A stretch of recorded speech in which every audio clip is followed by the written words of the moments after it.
प्यारे बच्चों, आज हम संस्कृत में जिस पाठ को पढ़ने वाले हैं उसका नाम है मम गृहम। मम का अर्थ है मेरा और गृहम का अर्थ है घर। इसका अर्थ हुआ मेरा घर। यह हमारा 5वां पाठ है। इस पाठ में ढुंगसिल गांव के प्राथमिक विद्यालय में पढ़ने वाले एक बच्चे ने अपने घर और उसके आसपास के वातावरण के बारे में बताने का प्रयास किया है। तो चलिए पढ़ते हैं। मम नाम दीपक अस्ति। मेरा नाम दीपक है। अहम नैनीताल जनपदस्य ढुंगसिले ग्रामे निवसामि। मैं नैनीताल जनपद के ढुंगसिल गांव में रहता हूँ। मम गृहे मेरे घर में पितामही, दादी, पितामह, दादाजी, माता पिता च सन्ति। माँ और पिताजी हैं। मम एका भगिनी अस्ति। मेरी एक बहन है। तस्याः नाम निरुपमा अस्ति।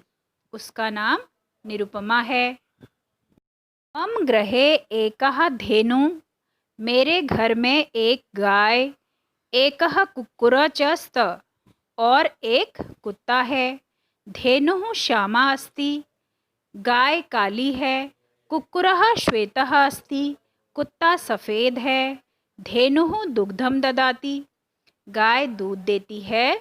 दुग्धेन शरीरम पुष्टम भवति। दूध से शरीर पुष्ट होता है। कुक्कुरः सदा गृहं रक्षति। कुत्ता हमेशा घर की रक्षा करता है। एते सर्वे मम प्रियाः सन्ति। ये सब मेरे प्रिय हैं। गृहे एका वाटिका अस्ति। घर में एक बगीचा है। अत्र कदली, निम्बः, नारंगः, जंबीरः, नाशपातीनां च वृक्षाः सन्ति। यहाँ केला, नींबू, संतरा और नाशपाती के वृक्ष हैं। वृक्षेषु कपोतः, चटकः, शुकः, पिकः, बहवः खगाः प्रातः सायं कूजन्ति। सुबह शाम वृक्षों पर कबूतर, गौरैया, तोता, कोयल जैसे अनेक पक्षी चहचहाते हैं।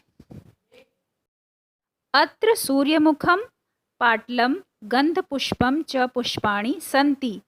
यहाँ सूर्यमुखी, गुलाब और गेंदा के फूल हैं। मम माता प्रतिदिनम पादपान सिंचयति। मेरी माँ हर रोज़ पौधों को सींचती हैं। मम गृहस्य समीपे प्राथमिक विद्यालयः अस्ति। मेरे घर के पास प्राथमिक विद्यालय है। अहम तत्र पठामि। मैं वहाँ पढ़ता हूँ। मम अध्यापकः संजीव महोदयः। मेरे अध्यापक श्री संजीव, अध्यापिका नूतन महोदया च स्त और मेरी अध्यापिका श्रीमती नूतन हैं। ग्रामस्य बालकाः बालिकाः च तत्र पठन्ति, लिखन्ति, क्रीडन्ति च। गांव के लड़के और लड़कियां वहाँ पर पढ़ते, लिखते और खेलते हैं। तो बच्चों, हमने इस पाठ को पढ़ा, इसका हिंदी अनुवाद भी समझा। इस पाठ से हमें बहुत सारी जानकारियाँ मिली। जैसे हमने बहुत से फलों के नाम जाने। केला, नींबू, संतरा, नाशपाती, इन फलों को संस्कृत में क्या कहते हैं ये हमें पता चला। इसके साथ साथ हमें बहुत सारे पक्षियों के नाम इस पाठ से पता चले, जैसे कबूतर, गौरैया, तोता, कोयल।